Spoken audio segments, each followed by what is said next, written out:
பார்க்க போறோம் அப்படின்னா நம்முடைய சேயோன் ஐஏஎஸ் அகாடமி சார்பா வந்து பாத்தீங்கன்னா தினம் 10 கேள்வி அப்படின்னு சொல்லி உங்களுக்கு ஜிகேவில் இருக்கக்கூடிய முக்கியமான கேள்விகளை வந்து நம்ம கொடுத்துட்டு இருக்கோம். அந்த வகையில நம்ம வந்து பாத்தீங்க அப்படின்னா 12 நாட்கள் வந்து இந்த டே 10 கேள்விகள் வந்து கொடுத்துருக்கோம். இதுவரையில ஒரு 120 கொஸ்டின் கொடுத்துருக்கோம்.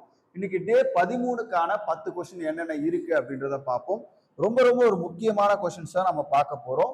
இன்னைக்கு நம்ம பார்க்க போற டே 13க்கான கொஸ்டின்ஸ் என்னென்ன அப்படின்னு பார்த்தோம்னா, நான் ஃபர்ஸ்ட் என்ன பண்றேன் அப்படின்னா உங்களுக்கு கொஸ்டின் சொல்லிடுறேன். ஆன்சர் தெரிஞ்சா நீங்க என்ன பண்ணலாம், கமெண்ட் பண்ணலாம்.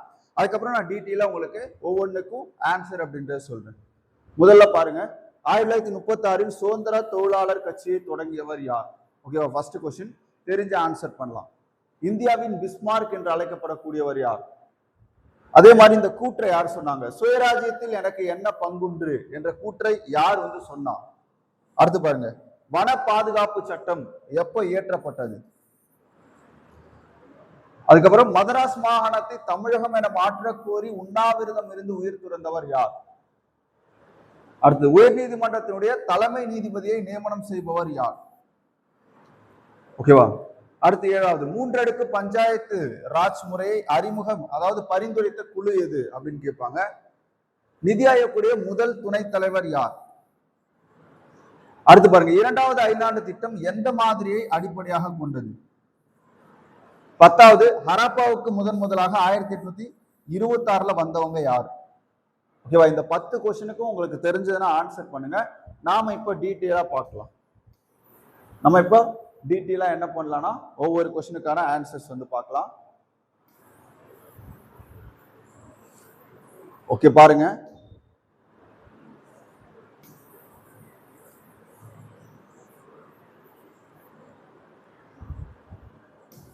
ஓகே, டே 13க்கான கொஸ்டின் என்னென்ன அப்படின்னு பார்த்தோம்னா, ஃபர்ஸ்ட் கொஸ்டின் பாருங்க, 1936 சுதந்திர தொழிலாளர் கட்சியை தொடங்கியவர் யார் அப்படின்னு பாத்தீங்கன்னா சட்டமேதை டாக்டர் அம்பேத்கர். யாரு?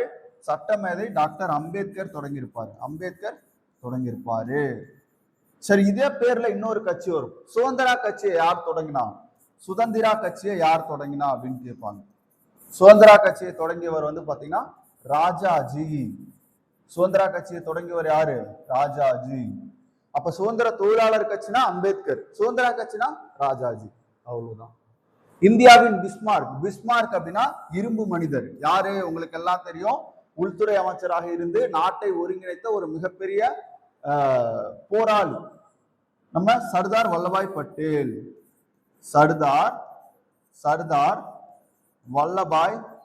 வல்லபாய் பட்டேல். அடுத்து பாருங்க, சுயராஜ்யத்தில் எனக்கு என்ன பங்கு இருக்கு? எங்க சுயராஜ்யத்துல எனக்கு என்ன பங்கு இருக்கு அப்படின்னு சொல்லி இந்த கூற்றை சொன்னவர் யார் அப்படின்னா நம்முடைய சட்டமேதை அம்பேத்கர். இது வந்து previous year question. Ambedkar. Okay, வேற பார்த்தோம்னா வன பாதுகாப்பு சட்டம் எப்ப இயற்றப்பட்டது அப்படின்னா 1980 வன பாதுகாப்பு சட்டம் இயற்றப்பட்டிருக்கு. அடுத்து பாருங்க, மதராஸ் மாகாணத்தை தமிழகம் என மாற்ற கோரி கிட்டத்தட்ட 76 நாட்கள் உண்ணாவிரதம் இருந்து உயிர் துறந்தவர் யார் அப்படின்னா தியாகி சங்கரலிங்கனார். ஐயா தியாகி சங்கரலிங்கனார். எப்போ? 1956. அப்போ மதராஸ் மாகாணத்தை தமிழகம் என மாற்ற கோரி, பெயர் மாற்றம் செய்ய கோரி உண்ணாவிரதம் உயிர் துறந்த ஐயா தியாகி சங்கரலிங்கனார். எத்தனை நாள் அப்படின்னா 76 நாட்கள். எப்போ அப்படின்னா 1956. உயர் நீதிமன்ற தலைமை நீதிபதியை நியமனம் செய்பவர் யாரு? குடியரசு தலைவர். ஓகேவா? அடுத்து பாருங்க, 3 அடுக்கு பஞ்சாயத்து ராஜை பரிந்துரைத்த குழு வந்து பாத்தீங்கன்னா பல்வேந்திராய மேத்தா குழு. பல்வேந்திராய மேத்தா குழு 1957. ஓகேவா? இது சமூக நல திட்டம் குறித்து ஆய்வு செய்வதற்காக அமைக்கப்பட்டது. அதுல என்ன பண்றாங்க அப்படின்னா 3 அடுக்கு பஞ்சாயத்து முறைய கொண்டு வராங்க. ஓகேவா? கிராம பஞ்சாயத்து, அதே மாதிரி வட்ட அளவுல ஜில்லா பரிஷத். ஓகேவா? அதே மாதிரி வந்து பாத்தீங்கன்னா மாவட்ட ஊராட்சிகளை ஏற்படுத்தணும் அப்படின்னு இவங்க என்ன பண்ணிருப்பாங்கன்னா சொல்லியிருப்பாங்க. அப்ப கிராம பஞ்சாயத்து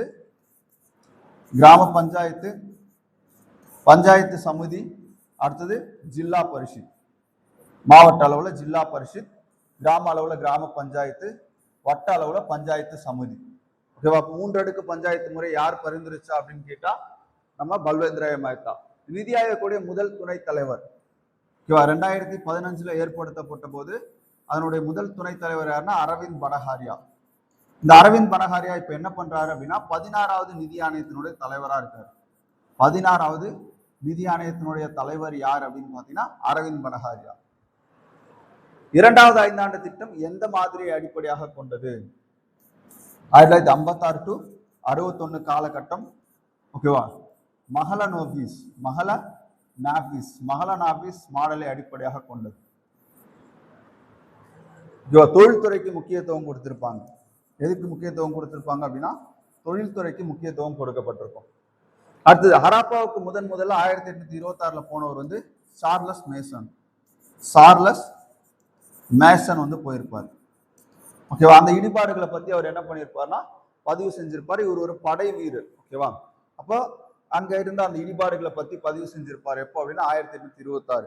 அதே மாதிரி அலெக்சாண்டர் பர்ன்ஸ், அதே மாதிரி அலெக்சாண்டர் கன்னிகாம், ஜான் மார்ஷல் போன்ற பல்வேறு தொல்லியல் ஆய்வாளர்கள் அங்க என்ன பண்ணியிருப்பாங்க, சென்று ஆய்வுகளை நடத்தியிருப்பாங்க. ஹராப்பாவுக்கு முதல்ல யார் போனானா 1826 சார்லஸ் மேசான் போயிருப்பாங்க. சரி, ஆன்சர் பார்ப்போமா? ஓகே. சுதந்திர தொழிலாளர் கட்சி யார் ஏற்படுத்தினார்னா அம்பேத்கர். பிஸ்மார்க் யாருன்னா வல்லபாய் பட்டேல். அடுத்தது எனக்கு வந்து பாத்தீங்க அப்படின்னா சுயராஜ்யத்துல என்ன பங்கு இருக்கு அப்படின்னு கேட்டிருப்பார் அம்பேத்கர். வனச்சட்டம் 1980. மதராஸ் மாகாணத்தை தமிழ்நாடு என பெயர் மாற்றம் செய்ய சொன்னவர் யாருன்னா தியாகி சங்கரலிங்கனார் அவர்கள். அடுத்து பாருங்க, உயர் நீதிமன்ற தலைமை நீதிபதிகளை நியமிப்பவர் யார் அப்படின்னா இந்திய குடியரசுத் தலைவர். 3 அடுக்கு பஞ்சாயத்து முறை யார் கொண்டு வந்தா பாத்தீங்கன்னா பல்வேந்திராய மேத்தா. அரவிந்த் பனகாரியா வந்து நிதி ஆயோக்குடைய முதல் துணைத் தலைவராக இருந்திருப்பாரு. 2வது ஐந்தாண்டு திட்டம் மகளநாபிஸ் மாடலை அடிப்படையாக கொண்டது. ஹராப்பா அப்படின்ற இடத்துக்கு 1826 யார் போனா அப்படின்னா சார்லஸ் மேசான் அவர்கள் போயிருப்பாங்க. அப்ப இன்னைக்கான 10 கொஸ்டின் பார்த்திருக்கோம். ரொம்ப முக்கியமான கொஸ்டின்ஸ் இது எல்லாமே.